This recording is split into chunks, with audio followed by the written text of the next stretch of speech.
We're officially started. Okay. Good morning. You guys are all insane choosing chemistry at 9 a.m. But you're here, and this is a cool experience. I promise you I won't make you do chemistry. I'm just here to kind of show you what happens when you take marketing away and you start looking at the ingredients. So, I don't want to be in front. What is this? Hold on. So what got me started on this was I wanted to win an argument because I knew I was right. I didn't know why I was right or how I was right. I just knew I was right.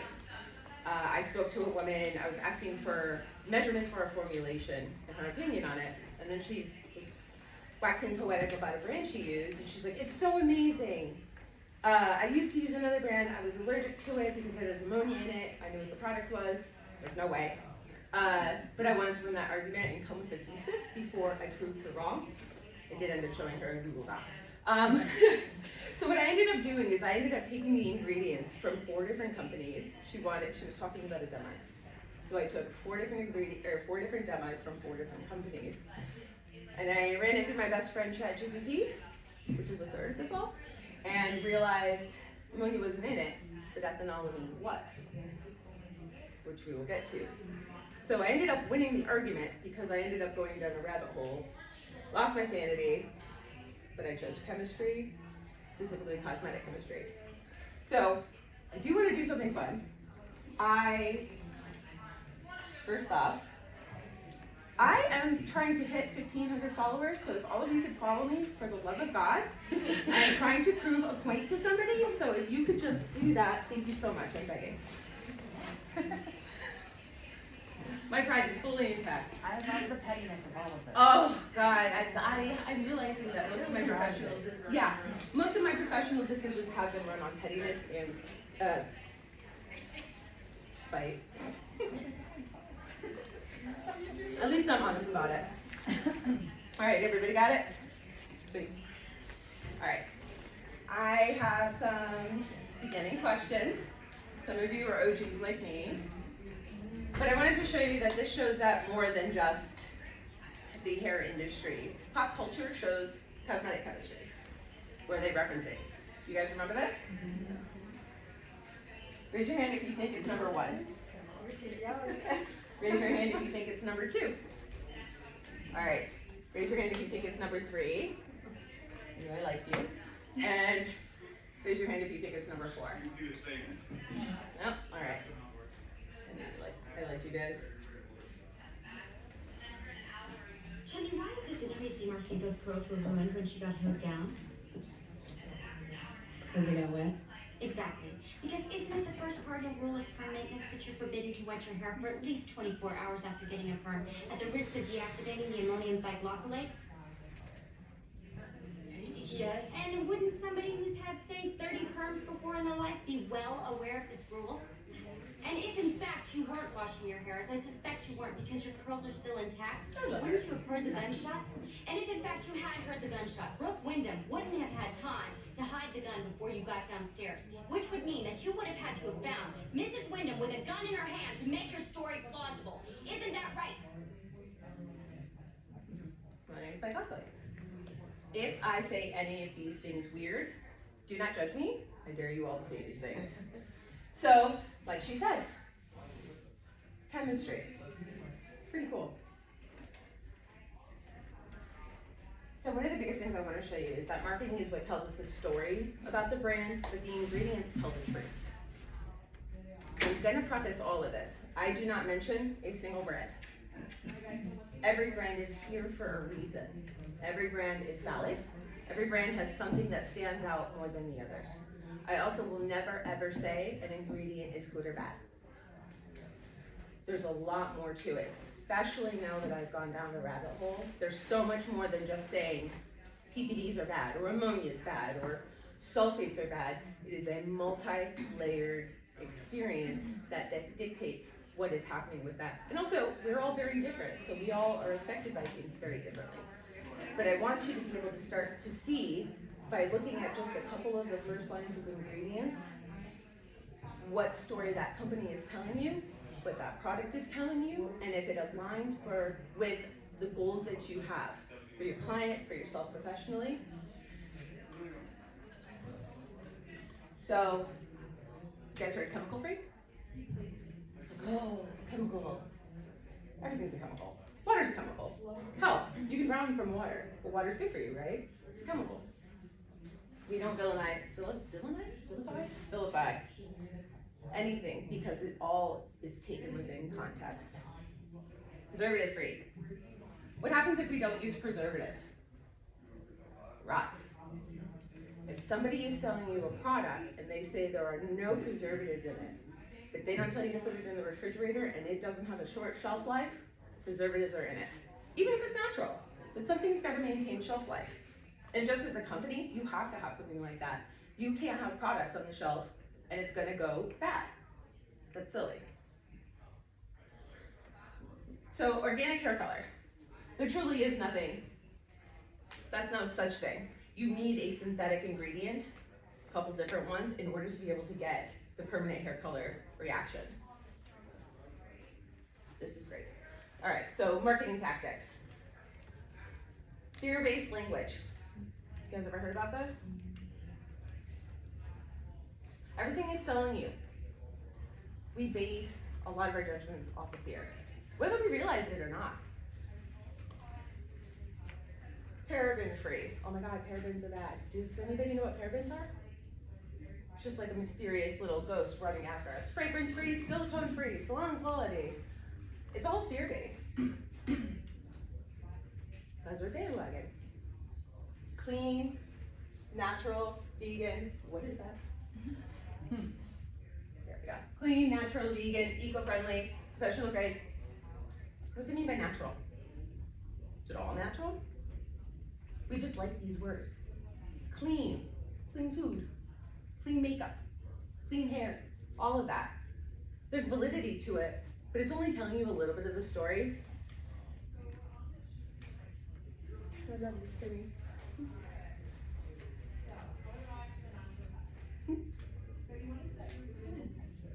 There we go. Greenwashing, science washing. It's a perfect example. It's just a Coke. They can change the sugar. She's just a Coke. But it's in a green can. So it's better for us, right? And then all of these. It's just soap. Actually really awesome soap. But it's just soap. We've all used this before. This is one of my favorites. Regrettable substitutions. They can't make a villain unless they have a hero. Right? Ammonia free, ammonia free. They may be phenomenal products, but they're selling you fear. Ammonia free. If you don't have ammonia, you have to use something to raise the pH. You can't just ask the cuticle to raise nicely and it behaves. So they need to use something that's going to raise the pH, especially in a permanent hair color, so that way it softens and swells the cuticle and you're able to affect the natural hair. That's what makes permanent hair color permanent, is how we affect the natural hair underneath. But if ammonia is not present, what do we use? So ammonia is a naturally occurring gas. It does not stay in the hair. It starts to evaporate the longer it's exposed to oxygen. I don't know if you remember, if any of you OGs back in the day when we didn't have Demice, and we just were like, just whip it. Set it off to the side so the ammonia dissipates. That was somewhat of the theory, because you wanted to lower the ammonia amount so that way the hair didn't lift as much. MEA, or monoethanolamine, one of my favorite words. So it's a synthetic-based product, which means it is made in a lab. It never truly leaves the hair. You're gonna hear me say this regularly, or I might forget. Anything can be a smoke machine if you use it wrong enough. So it's not that this is bad, it's just different and has different problems as well. So with ammonia, people don't like the smell. This does not have that. However, you do need to use a special product or shampoo to be able to remove it, which oftentimes has ammonium hydroxide, which is just ammonia. So like one hand washes the other. Every company in the United States, as far as I can remember, sticks within a very, very low standard for it. So unless you're going crazy, which I highly doubt any of you are doing it, you're fine. But just taking note that using too much or exposing too much can darken and mute out the colors over time. All right. Cerulean blue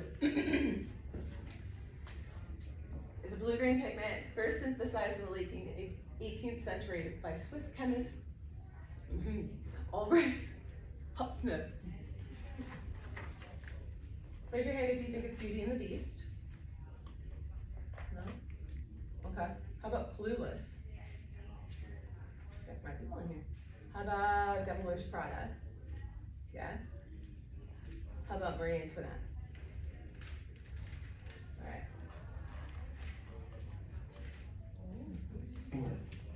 Okay, I see. You think this has nothing to do with you.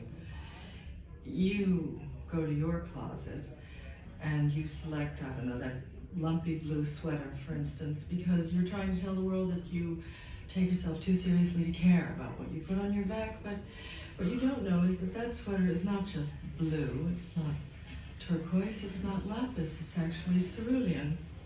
And you're also blithely unaware of the fact that in 2002, Oscar de la Renta did a collection of cerulean gowns, and then I think it was Yves Saint Laurent, wasn't it, who showed cerulean military jackets. I think you need a jacket here. And then cerulean quickly showed up in the collections of 8 different designers. And then it filtered down through the department stores and then trickled on down into some tragic casual corner where you no doubt fished it out of some clearance bin. However, that blue represents millions of dollars and countless jobs. And it's sort of comical how you think that you've made a choice that exempts you from the fashion industry when in fact you're wearing a sweater that was selected for you by the people in this room from a pile of stuff. It's a perfect example of marketing. That's what they did. They're marketing. So once again, we like to believe that we have free will in a lot of things that we do. Almost everything we touch has had a team of marketing people, and their entire goal is to cultivate an experience that makes you want to buy it. Even the fashion industry, obviously. So by decoding the ingredients. So this is the required information: product identity, ingredient list, directions for use, warnings, precaution statements, developer mixing instructions, storage and expiration information, manufacturer information, net weight and product quantity, and country of origin and compliance symbols. The company I work for is a world-size map that shoots out the back of the box every time you go to put your tube back in it. They really do go out of their way to make sure that you are getting as much information as possible. They're also legally required too. But by just looking at that, that already starts to tell you the story of what that product is and what it's about. So ingredient order. This is how we're going to base everything in succession. The most used to the least. So base solvent, emulsifier and surfactants, alkalizing agents, conditioning and moisturizing agents, dye precursors, antioxidants and preservatives, pH adjusters, and chelating agents, and fragrance and additional additives. It's a lot of words. So the things that these ingredients represent and what they do. The base solvent is going to be the main carrier. That's basically water. Almost every product starts with water, and that's going to help start the journey with the texture, right, and blend.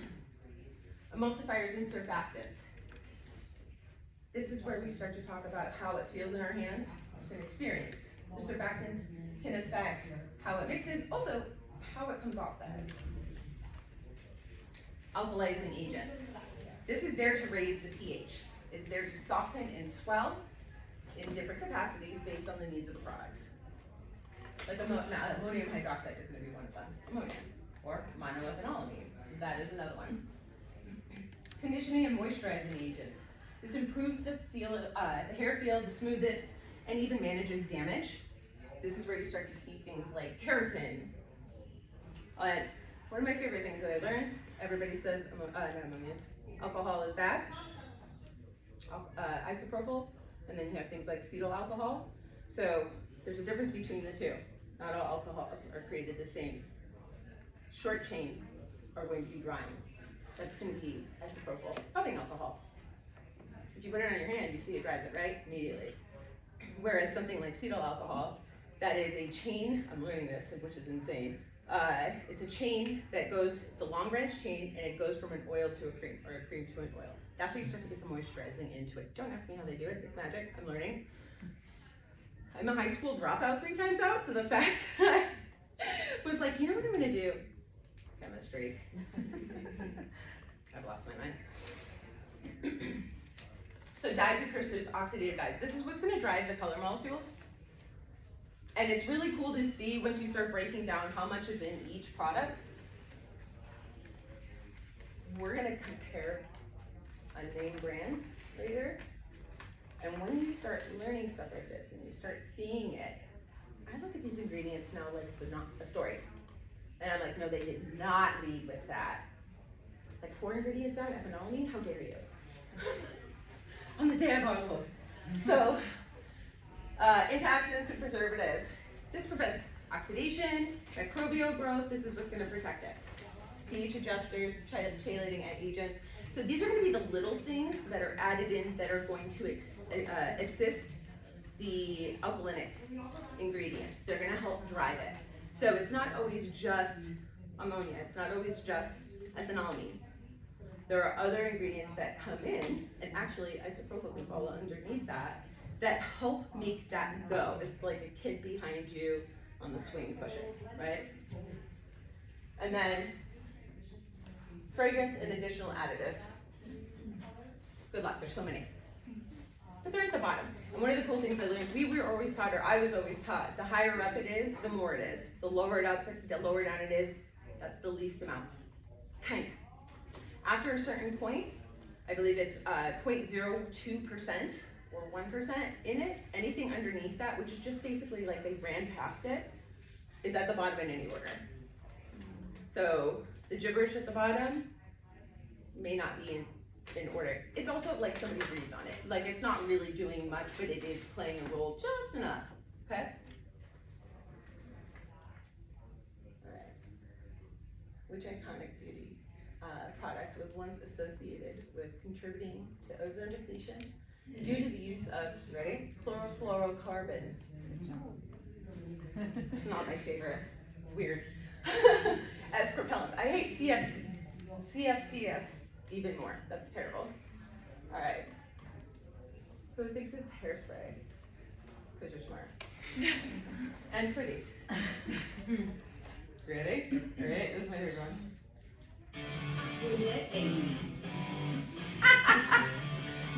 Exactly. You weren't getting there with that moose. I think I could do it, right?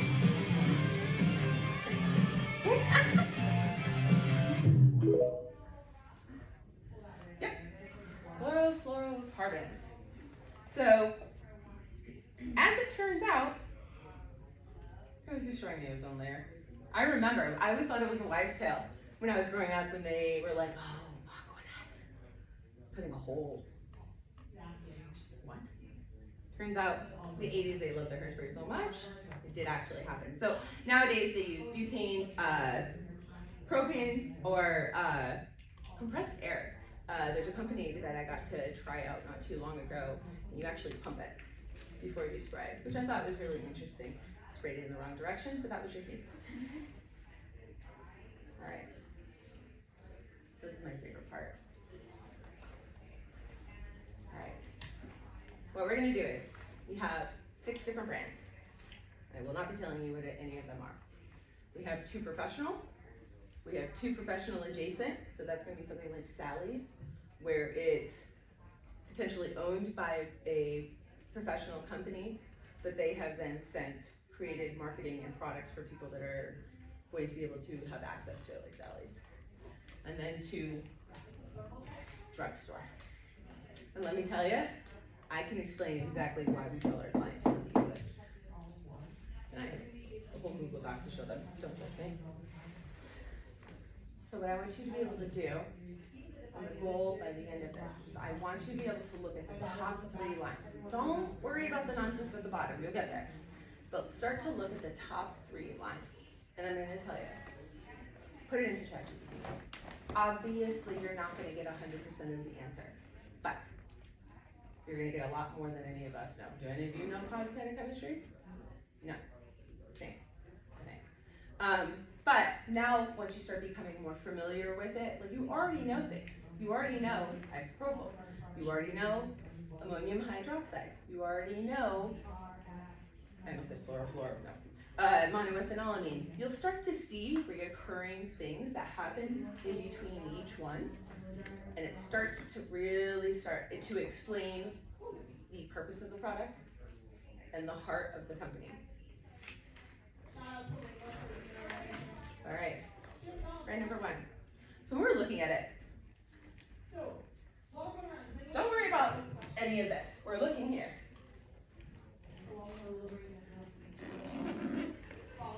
Water, you're gonna see that in pretty much everything.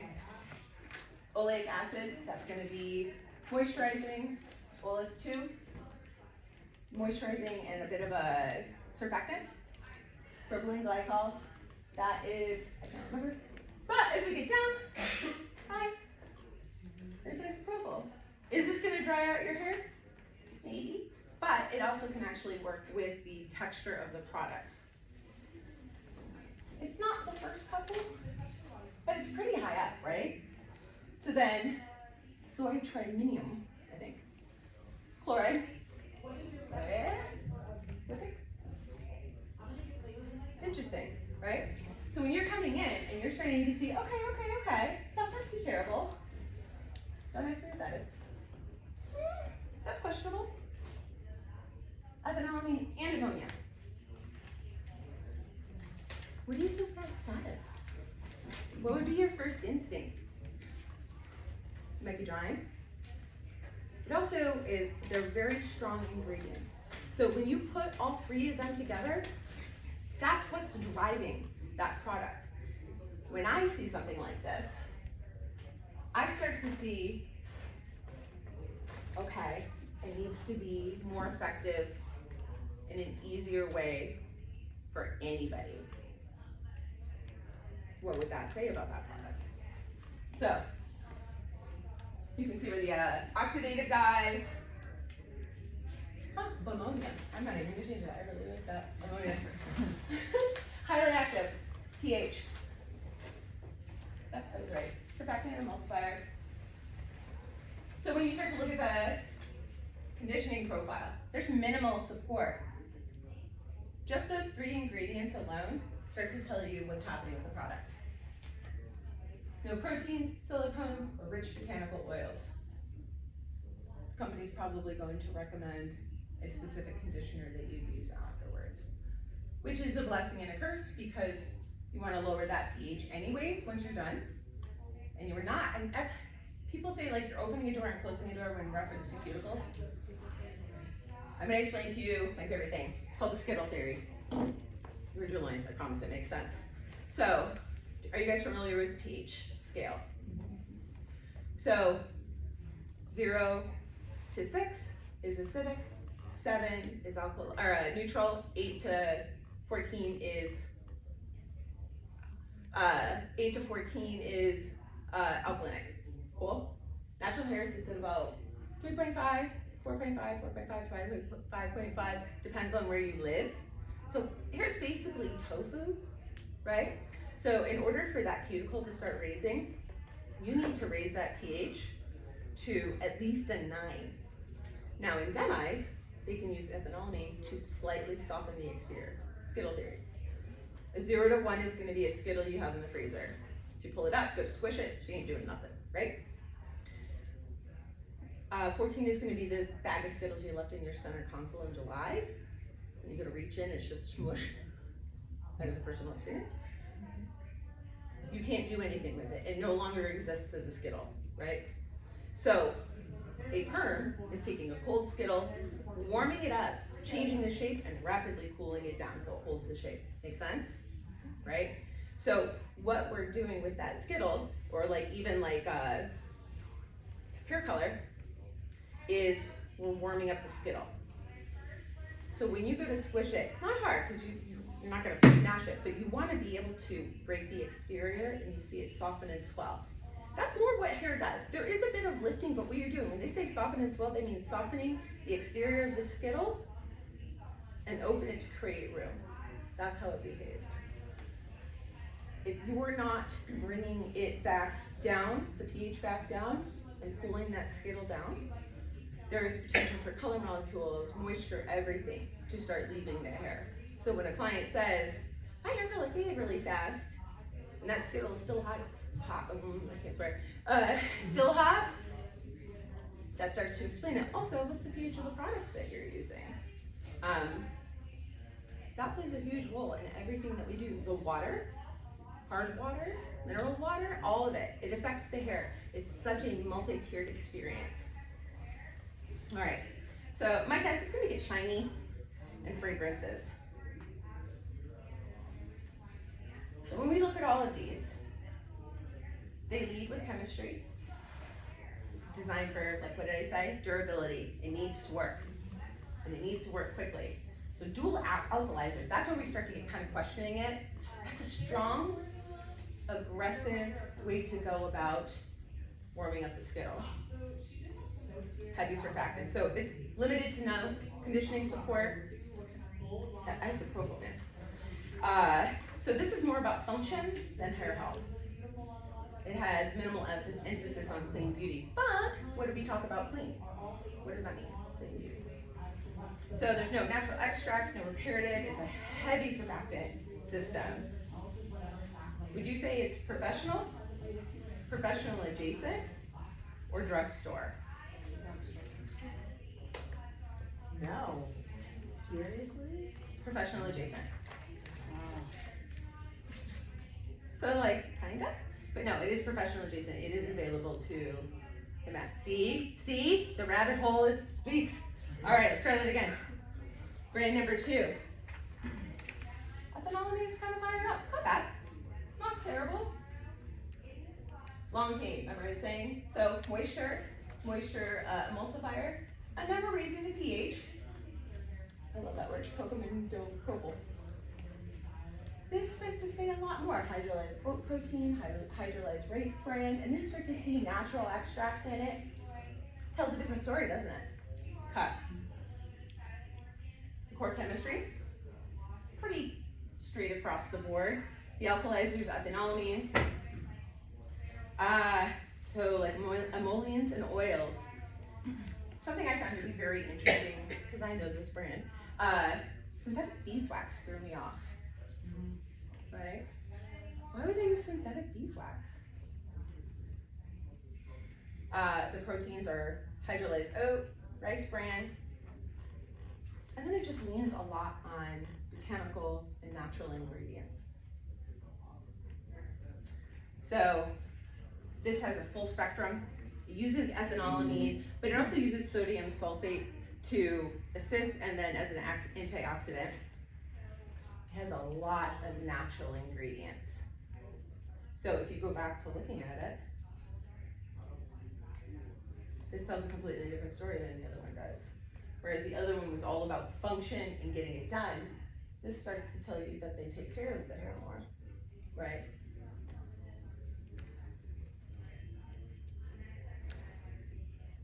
So you start to see hydrolyzed oat, rice proteins, all these proteins. So they're creating an experience. Probably can tell what it would smell like if you thought about it. You know that the touch, the feel, and how it's going to make the hair feel. Is it professional? Is it professional adjacent? Or is it drugstore?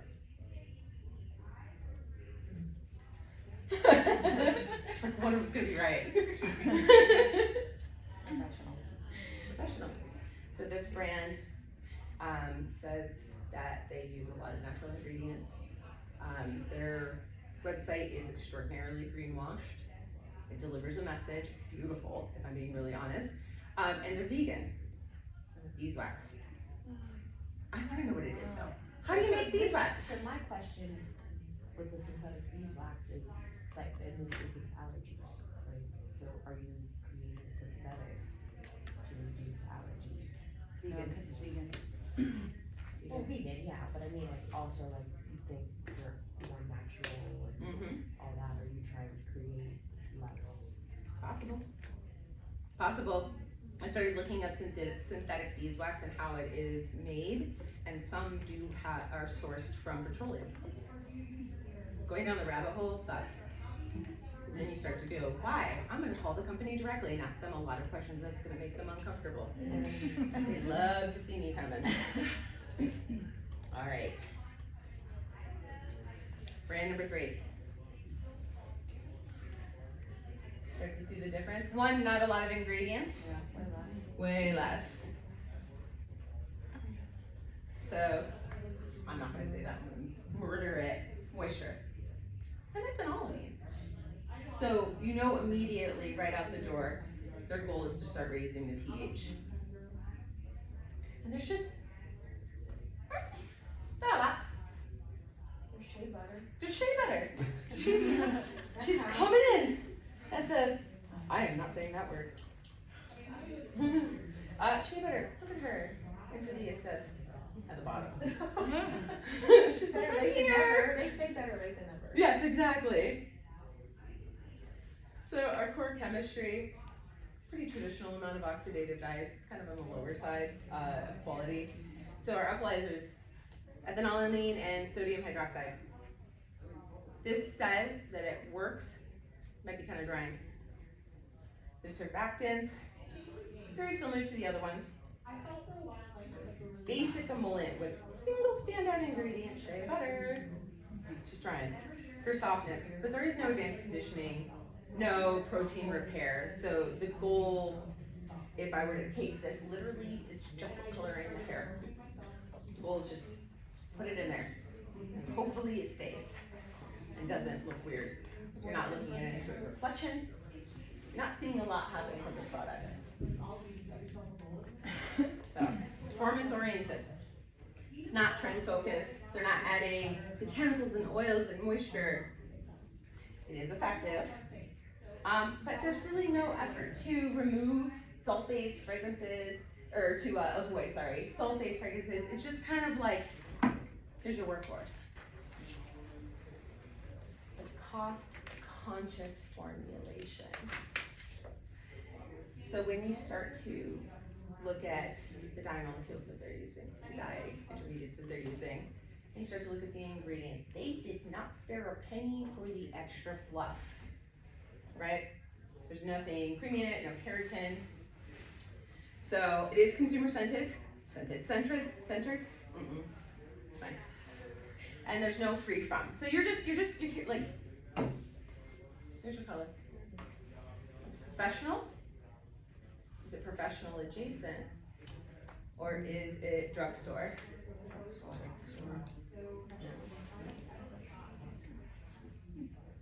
You guys starting to think? Is it starting to make sense now? Like, when I first started educating, I didn't know anything. And one of the worst things that you can do is throw yourself in front of people who know more than you. And I wanted to come prepared. So my little goblin brain went home, took a test, wrote it all out, started to learn about hair. Now that I'm going down this rabbit hole, me 8 years ago, because I've been with the company for 8 years, been behind the chair for 21. Now, me 8 years ago would be like, what are you doing? Because somebody would look at me and be like, right, but they use ammonium hydroxide, blah, blah, blah, blah, blah, blah, blah. And I was like, well, that kind of makes sense in the way that they react. What? Who says that? I have lost my mind. I've turned into some like chemistry goblin, and now people are asking me for my opinions on things. It's kind of cool, but oh my god. So yeah, it's professional adjacent. Starts to make you question, what's better or worse? Right?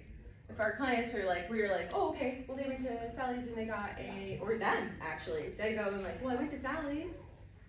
Isn't that just as good? Might be, might not be. This one might not be doing much. You're not going to get reflection out of it, but it is going to work. All right. Brand number 4, Holy Moly. And a partridge in a pear tree. This, 44 ingredients, 44. It's wild, right? So, moisture, emulsifier, like it keeps going. Arginine continues to go. Oh look, ammonium hydroxide, all the way down. Oh, interesting. When you start to see the presence of ammonium hydroxide, because it is strong, it's not bad. Strong is not a bad word. Strong just means effective. Because it is stronger, you need less, right? Yeah, cocamonium, cocodamonium, what a great word. So then you start to look at like hydrolyzed keratin, anything that you see that says cocoa in it, it's coconut. So let's see. Yeah, when I start to look at this shows me technology, right? This is a lot to put in one tube of color. For me, this looks like a lot more science-based, more technology-minded, and it really takes care of the hair. So it's core chemistry, oxidative, it's all pretty much the same, different variations of it. Their alkalizers is ammonium hydroxide and sodium, I'm not gonna say that word. Nope. Tons of fatty alcohols, that means moisture and conditioning. A lot of bond-based repair. Moisture agents, like it really comes in, and then it's pretty because it's kind of sparkly, as you see in my cup. So when I look at this, I see function over fluff. They are driven, it looks to me when I look at the ingredients, like their entire goal is to, anything they take out, they put back in. If they break anything, they're fixing it. If anything's broken when they go in, they might be like, and try to make it better. And everything's pretty balanced. You're getting great coverage. It's functional driven. Functional to me sounds like more science-minded. Things are pretty balanced. The pH is being controlled. You're only lifting as much as you need.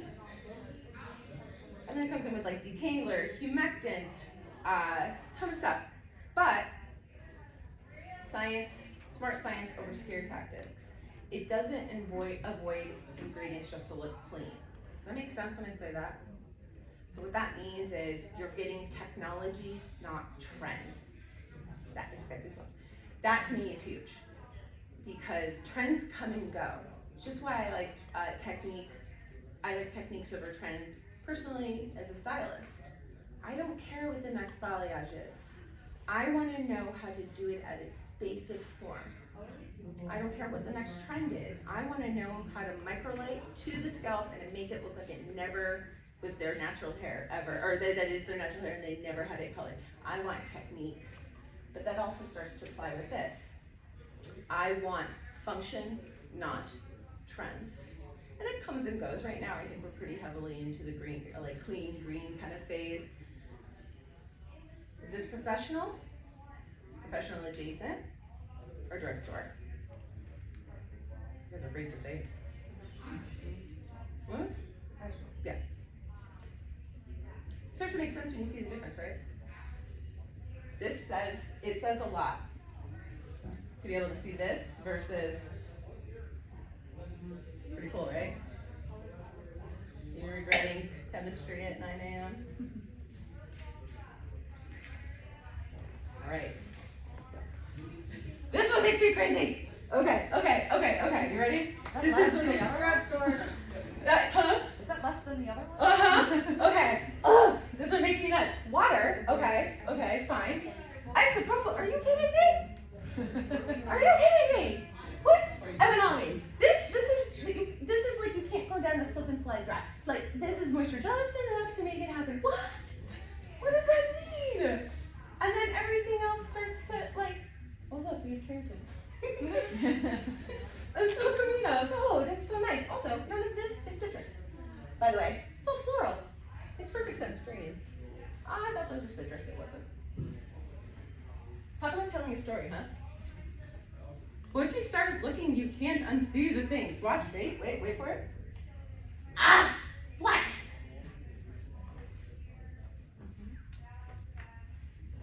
show people who have no idea what I'm talking about, I'm like, look at this nonsense, and they're like, that's so nice.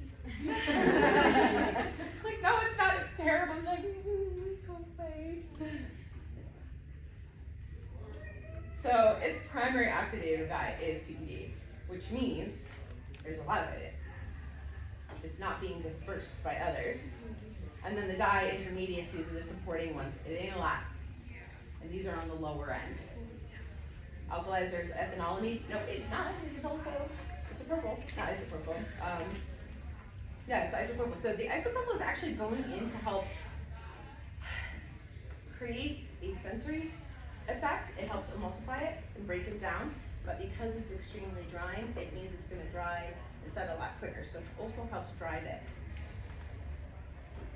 So everything you're looking at, there's really nothing. Silicone supported. Scalp sensitivity, moderate concern due to alcohol plus fragrance, right? There's really, not much happening. Performance oriented with a nod, a gentle nod to hair health. Just kind of waved as it went by. I hope you don't follow. So, it does have silk, keratin and silk amino acids. Professional adjacent or drugstore. Swear to God, if any of you say professional, drugstore. Good God, drugstore. Holy moly, drugstore. When you start to look at the differences, when your client says, well, I use box dye, and you're like, that's the worst thing ever. Now you know why, right? You can say like, look, I love that journey for you. I want it to be as cost effective as possible, and I still want to be sexy. Our entire job is based off of making people feel sexy and gorgeous, right? I don't feel sexy looking at that. Not at all.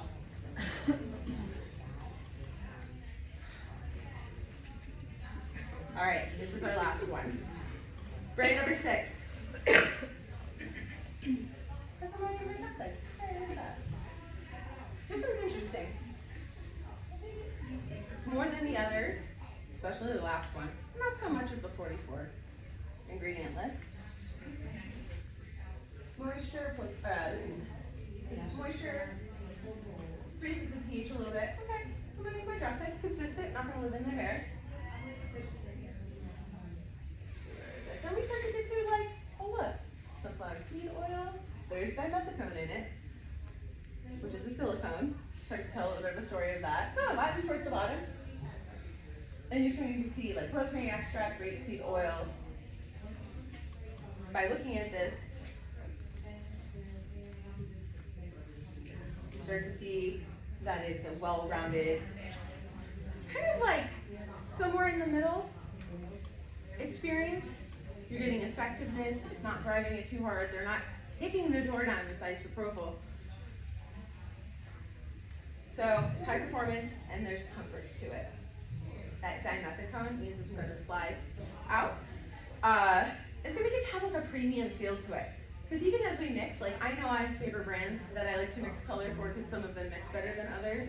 Some you have to like beat it to submission. Still great, but it's a different experience, right? So this has a lot of like salon caliber and premium, I don't know what that happened. Retail tiers. I was like, what is a retail? Oh my God. So technically refined, slightly elevated. Is this professional? Is this professional adjacent? Or is this drugstore? Drugstore. Drugstore. Actually, not horrific, which says a lot. So, when we start to look at all of this, when we start to talk about marketing, when you go to pick something to use, I am a sucker for packaging. Oh my God. You make it look cool, I'll take 12, thank you. And then, like, if it smells good, 17 more. We are being sold all the time. Marketing is not bad. Ingredients are not bad. Products are not bad.